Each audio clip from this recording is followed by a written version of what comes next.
Dapat teror berkali-kali di rumah yang udah kayak sarang setan. Awal mulanya di tahun 2019, Kak Dinda ini memiliki seorang pacar yang sekarang udah menjadi suaminya.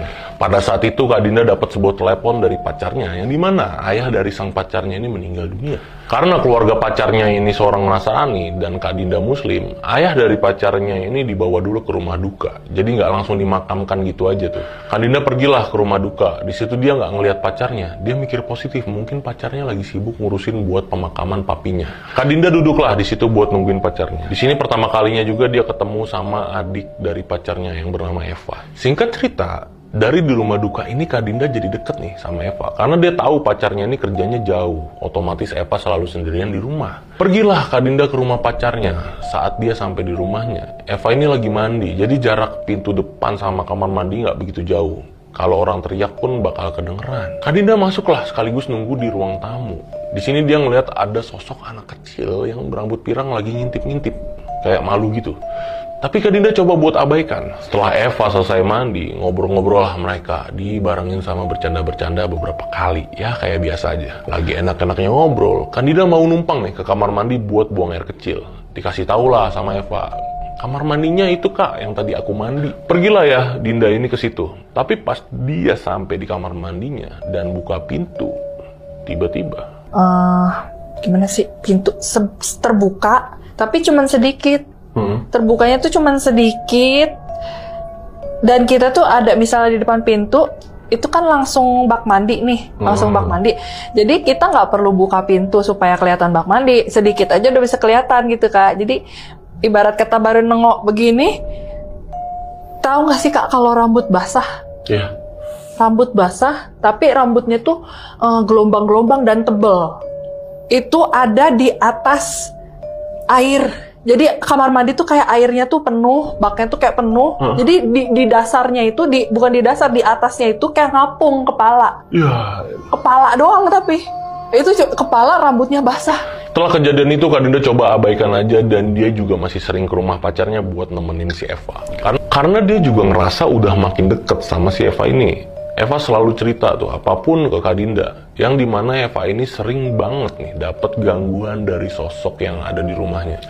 Bahkan Eva selalu sakit-sakitan selama 3 bulan berturut-turut yang bikin dia sampai masuk ke rumah sakit. Bukan itu doang. Di sini Kak Dinda juga ngerasa kalau sosok anak kecil yang ada di rumah pacarnya ini selalu ngikut kemanapun dia pergi. Karena Kak Dinda ini punya kebiasaan nyanyi lagu Tilibam. Dan katanya anak kecil ini suka banget sama lagu itu. Jadi ketika Kak Dinda nyanyi lagu itu, sosok anak kecil ini selalu datang.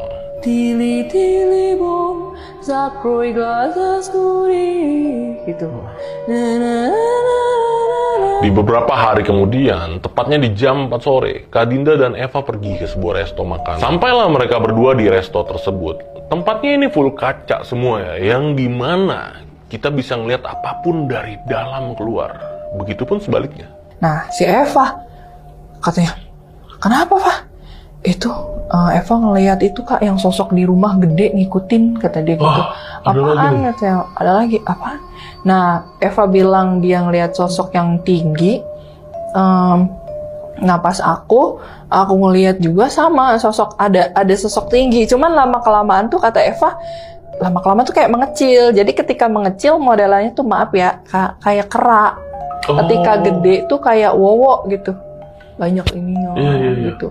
Dan aku juga ngelihatnya besar sih, saking besarnya itu mungkin kurang lebih tingginya tuh. Di sini Kak Dinda ceritain kejadian yang dialamin sama Eva ke pacarnya, dan pacarnya ini sama sekali nggak percaya karena memang pada dasarnya pacarnya Kak Dinda ini orang yang skeptis sama hal-hal kayak gitu ya. Tapi karena pacarnya ngeliat nih adeknya ini selalu sakit-sakitan, akhirnya dia cobalah ikutin omongan Dinda buat adakan pembersihan di rumahnya. Pacarnya ini minta Kak Dinda buat panggil orang yang bisa ngelakuinnya. Dia panggil lah salah satu temennya yang bisa melakukan pembersihan tersebut. Setelah temennya Kak Dinda datang, di dalam rumahnya sekarang ada 4 orang, yaitu ada Kak Dinda, Eva, pacarnya, dan temennya Kak Dinda. Di sini temennya bilang, coba Kak Dinda sama Eva ini fokus, jangan sampai bengong. Apa sih, coba jajal-jajal yuk kita panggil, kata aku gitu. Nyanyi lagi aku, yang tadi itu, yang aku bilang Tilibum itu. Tilibum. Nggak tunggu waktu lama. Itu posisinya ada bener-bener anak kecil yang dari tadi muntang-mantung itu tiba-tiba berdiri tapi dengan kondisi yang bener-bener nggak kayak biasanya. Sekaget itu karena badannya tuh penuh darah. Diri dia? Berdiri. Dengan baju yang sama, dengan mata, ini aku masih ingat banget. Matanya cekung, sedih, terus kulitnya pucat, nggak sepucat biasanya. Terus dia tuh gini nih Kak. Nah, dia tuh ngasih posisi gini, kasih lihat.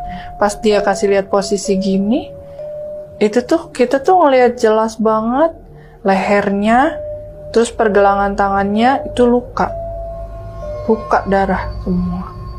Kakak tahu nggak, di saat yang bersamaan aku tuh kayak dihadapin sama kayak proyektor gede yang kita tuh bisa lihat ke belakang.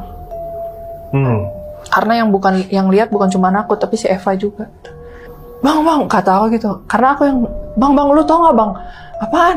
Ini yang kayak ini Kak. Jadi si tangannya ini luka, lehernya ini luka. Jadi dia tuh diikat di pagar Kak begini. Diikat di pagar berhari-hari. Diikatnya tuh duri tumbuh-tumbuhan. Kakak tahu nggak, zaman dulu banyak banget tumbuh-tumbuhan yang ada duri-durinya. Yes. Tumbuhan merambat yang ya. Banyak banget duri-durinya. Jadi dia tuh diikat tangannya tuh pakai tumbuhan itu, pakai duri-duri itu. Di pagar berhari-hari nggak makan. Di pagar mana? Di pagar rumahnya, pokoknya di pagar aja. Bentuknya pagar kayak pagar-pagar lama gitu. Nah, si Eva tuh bilang, dia lebih shock lagi. Kenapa dia lebih shock lagi? Karena dia tahu, dia ngelihat, dan kita, kalau aku jujur aku ngelihat itu ada perempuannya tuh kayak noni juga. Di saat yang bersamaan si Eva juga bilang kalau yang ngiket dia itu ibunya sendiri. Ibunya sendiri yang ngiket dia, nggak dikasih makan. Masih di hari yang sama, temennya ini bilang kalau di rumah tersebut ada 7 sosok. Tapi ada salah satu sosok yang benar-benar paling dominan dan kuat banget. Bahkan pada saat temannya ini coba buat usir, sama sekali nggak bisa diusir. Karena memang energi dari sosok itu besar banget. Akhirnya di hari itu juga mereka mutusin buat ke salah satu guru nih, yang ada di daerah Cariu, Tanjung Sari, Cianjur. Pergilah mereka berempat. Sesampainya di tempat tersebut, gurunya ini udah siapin baskom lurik atau biasa disebut baskom jadul yang udah diisi air. Menurut dari gurunya ini, salah satu sosok yang dominannya ini paling bahaya ya, karena sosok tersebut bisa sampai ngelukain fisik. Gurunya ini juga kasih satu botol air yang dimana mereka harus taruh botol tersebut di tempat yang nggak terjangkau sama orang lewat atau di tempat yang memang susah dijangkau. Setelah itu, mereka berempat kembalilah ke rumah masing-masing dan pacarnya Candida ini taruhlah botol air tersebut di lemari yang ada di ruang tamu, yang dimana lemari itu paling tinggi ya. Pacar aku taruh aqua gelas di lemari sampai akhirnya pas lagi tidur itu dari jam 11 sampai jam 2:30 itu dia benar-benar ditunjukin apa yang nggak kelihatan di rumah itu. Seorang yang benar-benar logik banget sampai akhirnya dia mengakui kalau rumah itu tuh nggak beres. Karena kata temen aku gini, nanti kalau misalnya malam ada yang ketok-ketok pintu, tolong jangan dibukain, siapapun itu gak boleh buka pintu, katanya gitu. Ibarat kata kalau dibuka pintu, masuk lagi itu yang udah dipagerin, yang udah dirapihin gitu kan. Nah, sampai dari jam 11 malam sampai 2:30 itu nggak berhenti. Kalau kakak tahu, toren air yang nggak penuh dia, mungkin nggak setengahnya tapi agak penuh gitu. Jadi menyisakan space gitu toren airnya. Itu tuh kayak toren dipukulin, dang.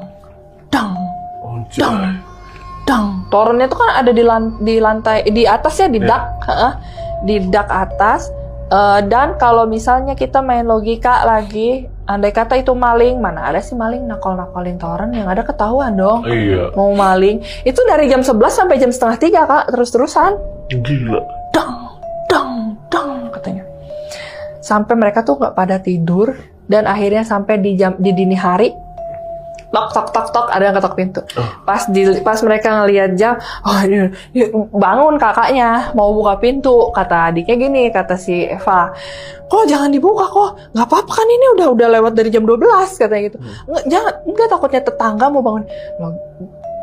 mau bangunin tiap hari juga gak ada yang bangunin kali gitu kan. Itu di saat yang dilarang untuk buka pintu, ada yang ketok-ketok pintu walaupun bukan Kacau sih, ini serem banget ya. Masih banyak cerita dari Kak Dinda. Yang mau tahu lebih lanjut cerita dari Kak Dinda nih, gimana akhirnya dia di rumah tersebut, kalian bisa langsung main aja nih ke channel YouTube